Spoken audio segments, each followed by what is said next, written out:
निर्वाचन आयोग द्वारा पंचायत चुनाव के मैदान में किस्मत आजमाने वाले उम्मीदवारों के लिए गाइडलाइन जारी कर दिया है।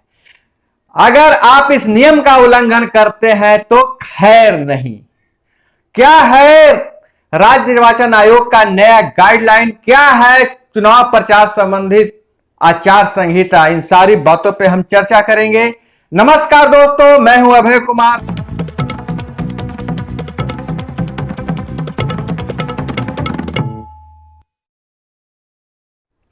दोस्तों, त्रिस्तरीय पंचायत चुनाव को प्रशासनिक तैयारी युद्ध स्तर पर शुरू कर दी गई है। इसके लिए राज्य निर्वाचन आयोग ने कई दिशा निर्देश जारी किए हैं कि प्रत्याशियों को एक खास नियम मानना पड़ेगा। एक खास जो आचार संहिता बनाई गई है, चुनाव लड़ रहे उम्मीदवारों को उसका पूर्णतः पालन करना पड़ेगा। अगर नहीं पालन किए तो खैर नहीं है उनकी, उन पर मुकदमा हो सकता है, उनकी उम्मीदवारी भी रद्द की जा सकती है।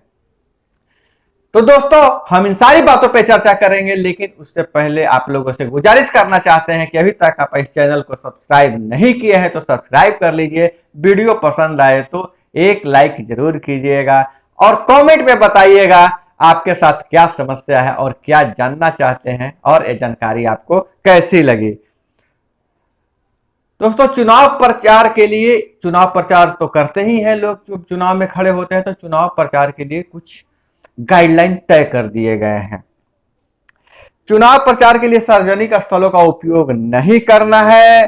साथ ही कोई भी अभ्यर्थी किसी भी अभ्यर्थी के खिलाफ व्यक्तिगत टिप्पणी नहीं करना है। जाति का नाम नहीं लेना है, किसी तरह का धार्मिक उन्माद नहीं फैलाना है।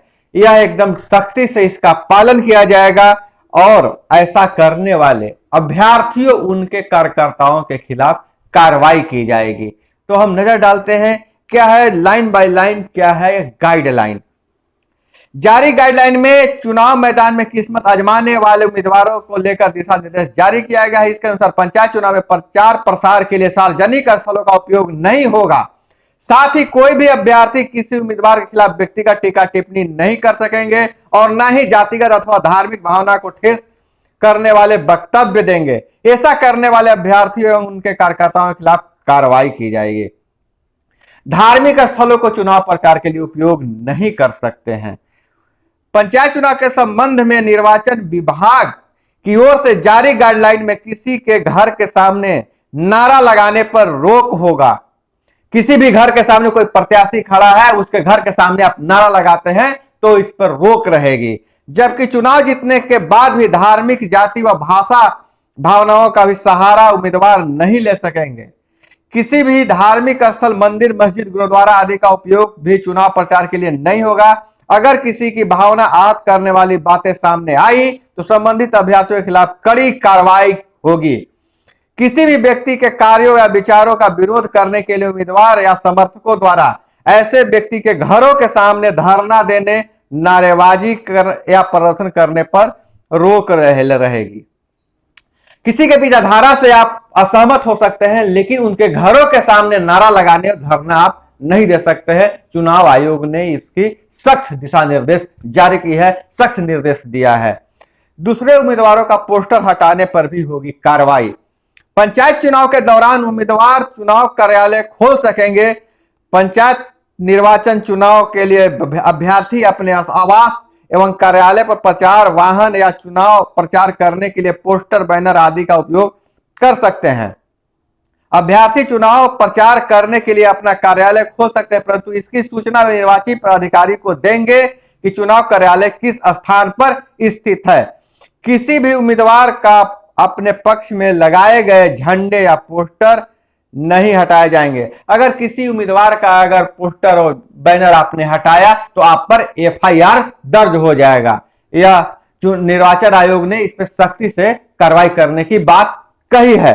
राजनीतिक दलों के झंडे और पोस्टर, उनके व्यक्तियों का आप उपयोग नहीं कर सकते हैं। ऐसा नहीं कि चुनाव लड़ रहे हैं, लालू यादव जी का फोटो लगा दिए, मोदी जी का फोटो लगा दिए, नीतीश कुमार का फोटो लगा दिए, चाहे भाजपा का झंडा, आरजेडी का झंडा या जदयू का झंडा आप नहीं लगा सकते हैं।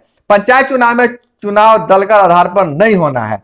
इसलिए किसी भी राजनीतिक दल के नाम पर या दल के झंडा आदि के से चुनाव प्रचार उम्मीदवार नहीं कर सकेंगे।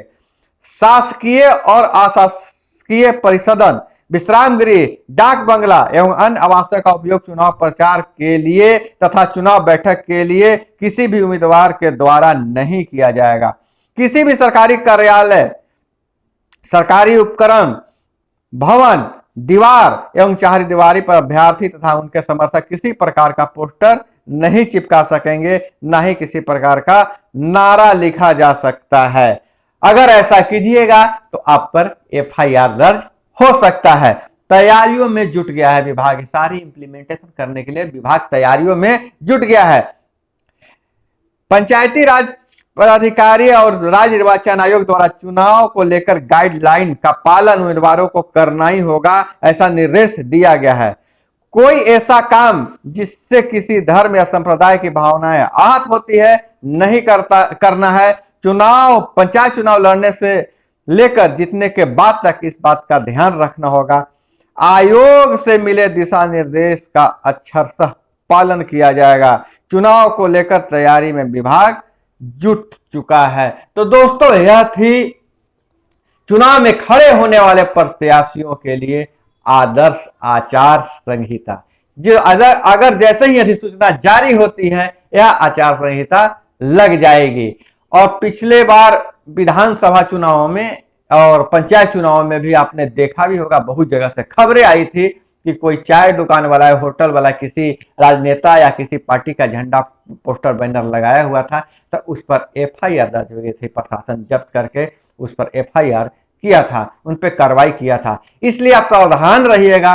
अगर आप प्रत्याशी हैं, आपकी दुकान है और या कोई सार्वजनिक चीज चलाते हैं, जैसे जहां पर लोग आते जाते हैं, अगर वहां पर पोस्टर बैनर है तो उसको हटा दीजिएगा। ये तो जानकारी थी ही, लेकिन एक बहुत बड़ी समस्या आ रही है जो बिहार में, खास करके बिहार के सीमावर्ती इलाकों में, उत्तर बिहार में, कि बहुत सारे जो लोग हैं, नेपाल से बेटी रोटी का संबंध है और उनकी शादी नेपाल में हुई है वर्षों पहले, यहाँ आके बस गए हैं, उनकी पत्नी है, बच्चे हैं, और बहुत लोग तो पिछले बार चुनाव लड़के जीते भी हैं। लेकिन जो इस बार सरकार का गाइडलाइन है कि जो जाति प्रमाण पत्र है वह मायके से ही बनाना है। अगर ससुर उनका मायके नेपाल में है तो कैसे जाति प्रमाण पत्र बनेगा? इस समस्या का ध्यान हमारे जो व्यूअर्स है फोन करके हमें बताया है। हम इस पर अभी काम कर रहे हैं और जैसे ही इसका समाधान आएगा मैं अगले वीडियो में आपको बताऊंगा दोस्तों। तो मैं आपको इस जानकारी दे देना जरूरी समझता था कि आखिर इस पर मैं काम कर रहा हूं। आखिर ये समस्या तो है, आखिर नेपाल में शादी जिनकी हुई है उनका जाति प्रमाण पत्र कैसे बनेगा, यह मैं अगले वीडियो में बताऊंगा। तो दोस्तों, यह थी नई जानकारी और बिल्कुल यह ताजा जानकारी थी जो चुनाव आयोग ने जारी किया है। तो कैसी लगी यह जानकारी कमेंट में बताइएगा दोस्तों। इसी तरह से जानकारी के लिए हमारे साथ जुड़े रहें। मिलते हैं अगले वीडियो में। जय हिंद, वंदे मातरम।